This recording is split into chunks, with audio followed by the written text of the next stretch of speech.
a coisa tá quentíssima na relação em que tem a Coronavac no meio, de um lado o governo federal, de outro lado os secretários de saúde e principalmente o governador João Dória. Ontem o presidente Jair Bolsonaro, contradizendo algo que ele mesmo já tinha dito, né? Que não vai comprar uma vacina sem comprovação. Agora, ontem à noite ele disse que não compra a vacina chinesa nem com comprovação da Anvisa. Hoje o governador João Dória falou isso aqui, ó. Se o absurdo já era grande, agora beira a situação criminal. O presidente da República negar o acesso a uma vacina aprovada pela Anvisa em meio a uma pandemia é criminoso. Se prosseguir dentro dessa linha, eu não tenho dúvida que teremos que judicializar esse processo na defesa do direito de todos os brasileiros, não só os brasileiros de São Paulo, mas todos terem acesso à vacina do Butantan, assim como as outras vacinas também. Nós defendemos todas as vacinas, não apenas a vacina do Butantan. Ô Zaidão, a pergunta que eu te faço é, 2022 já chegou, né? Pelo jeito já estamos em 2022 e a gente tem que se preocupar com o que pode acontecer com as relações comerciais, porque por mais que seja uma disputa entre Bolsonaro e Dória e o objetivo seja tirar cartas da manga na relação com o outro, na disputa de 2022, mas tem simplesmente um parceiro comercial importantíssimo do outro lado que tem sido colocado em xeque sob todos os aspectos e a vacina é mais um desses aspectos. O que a gente pode esperar disso tudo? De fato, 2022 chegou em janeiro de 2019, né? Quando as campanhas já foram iniciadas, particularmente por Bolsonaro e por Dória. Alguns outros tentaram até ensaiar, como o caso do Witzel, né? Mas o barco dele naufragou. Agora, você pode ter alguma consequência se essa coisa se expande. Veja o caso da Huawei. Ela está no Brasil há 12 anos, não é? E numa série de empreendimentos tecnológicos, inclusive com presença em áreas industriais, como fornecedora de tecnologia.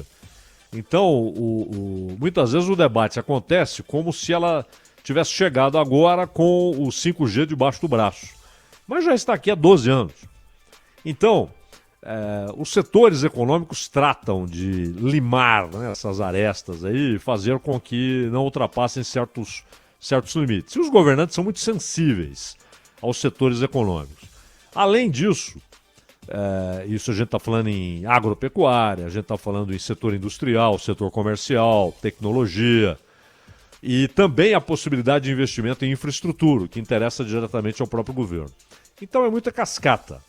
Agora, nesse caso específico, é bom lembrar que hoje, aqui na Bandeirantes, o presidente da Anvisa, Antônio Barra Torres, conversou com o Datena, no Manhã Bandeirantes, e disse que a Anvisa não sofre nenhuma interferência política, mas não na base do não acontece, é na base do não aceitarei que aconteça. Não é?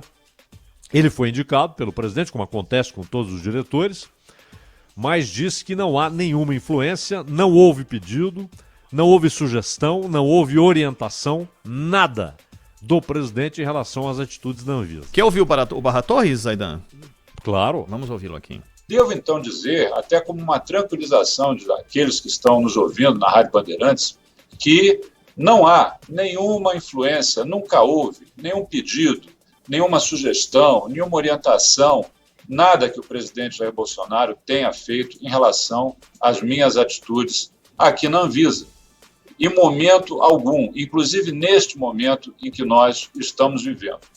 Motivo pelo qual eu tenho tido, sim, a tranquilidade de trabalhar e de votar de acordo com a minha consciência. Não estamos sofrendo aqui nenhum tipo de influência. Foi isso. Pois é, e ele disse, inclusive, que a reunião com o João Dória, que nenhum aspecto técnico foi tratado, mas a gente sempre lembra que falaram até em doses. Aliás, há uma certa leviandade da parte de políticos que marcam data para a vacina chegar. O Trump fez isso, não é? Ele falou em outubro ou começo de novembro, pensando na eleição dia 3 de novembro. E, claro, não havia nenhuma base para ele fazer aquele anúncio. E aqui no Brasil, falaram em dezembro, hein? Falaram em janeiro, estão falando em janeiro. O próprio ministro da Saúde falou em 46 milhões de doses e talvez o início da vacinação em janeiro. Tudo chute. Até porque, Ronald, vale notar o seguinte, esse acordo de São Paulo com a empresa chinesa, que obviamente segue também orientações do governo chinês, nenhuma empresa escapa do totalitarismo do governo chinês, mas o fato é que esse acordo prevê transferência de tecnologia. Ou seja, a possibilidade de o Butantan, sozinho, depois produzir a vacina com a tecnologia recebida. Só que isso deve levar para que ele de fato domine todo o processo. Segundo alguns especialistas, isso pode levar 10 anos. Ou seja, se a vacina é usada aqui, dá resultado, e o mundo se interessa por ela, em razão do que aconteceu aqui, se acontecer, quem vai vender essa vacina não será o Butantan. Será a Sinovac, né? A empresa chinesa. Porque o Butantan não terá condição de produzir isso agora. Talvez consiga quando o coronavírus talvez já esteja totalmente domesticado, né? Esse coronavírus na atual versão, porque o coronavírus em si existe é conhecido há décadas, né? Mas esse Covid-19 talvez já esteja domesticado, dominado, quando o Butantan tiver condição de produzir essa vacina. Alguns países escolheram eles próprios desenvolverem suas vacinas. Outros escolheram não fazer nada, esperar que alguém produza e compra. E outros, como o Brasil, firmaram acordos para obter vacinas desenvolvidas com transferência de tecnologia. É o mesmo caso da Oxford, com a Fiocruz. Mesmo caso, hein? Universidade de Oxford, a vacina que ela produz, e a Fiocruz. Mesmo caso, transferência de tecnologia. As empresas brasileiras, os laboratórios, terão condição de produzir isso sozinhos depois de muito tempo, né? Agora, com relação ao aspecto político, aí não há dúvida. O PDT, por exemplo, já está entrando com ação para que haja uma autonomia de municípios e estados na vacinação e com vacinação compulsória. Querem tirar essa declaração do Supremo. Eu espero que o Supremo não faça. Eu espero que o Supremo não tome essa decisão, até porque isso se estenderia para outras coisas, em que o Estado passaria a ter um precedente para determinar coisas na vida das pessoas, não é? O que interessa é que a vacina seja boa e que ela imunize o maior número possível de brasileiros, não é? E aí não interessa se vai ser a Sinovac, se vai ser a Oxford ou ambas. Ou ambas. E o que a Anvisa decidir é ridículo. Quando o Bolsonaro diz, não, se a Anvisa não interessa, se ela decidir que é boa, que tal, mesmo assim eu não vou. Isso não existe, pô. Isso não existe. Ele não é dono do país, não é dono dos recursos públicos. Então a Anvisa deve dar a palavra técnica que vai embasar as decisões dos governos. Se ela falar não serve, não serve. Ou se falar, olha, serve, mas aquela outra que é mais barata é tão boa quanto, não é? Ela deve dar essa referência. Agora, dizer, independentemente do que ela decidir, não compro, isso não existe. Isso não existe. Nem o Luís XIV poderia dizer isso, Ronald. O embaixador chinês Yang Wanning, ele publicou ontem no Twitter, de maneira, claro, metafórica, todos os números das relações comerciais entre Brasil e China. Só isso.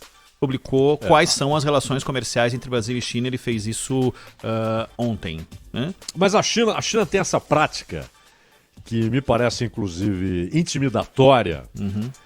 Fez isso com a Austrália, fez isso com a Suécia, não é? Então há um problema diplomático, por exemplo, relacionado a denúncias contra hackers que trabalham para o Estado chinês e que invadiram documentos secretos do Estado australiano. Lá é coisa mais palpável ainda, né? Lá é uma coisa de verdade, né? E isso é muito grave, não é? Isso é muito grave, porque imagina, um Estado patrocina uma ação de hackers para invadir departamentos que lidam com documentos de segurança do Estado australiano. A Austrália protestou, inclusive o parlamento, Qual a resposta da China? Não foi eu não fiz. Ela fala assim, vocês ficam com essas denúncias aí? Olhem bem para as nossas relações comerciais. Fez a mesma coisa com a Suécia, com as denúncias suecas de violação dos direitos humanos na China. Então é uma prática da diplomacia chinesa essa atitude intimidatória, que também, convenhamos, não é algo que demonstre riqueza de relações diplomáticas. Não, que demonstre, longe disso. Não é? Pelo contrário, é intimidação.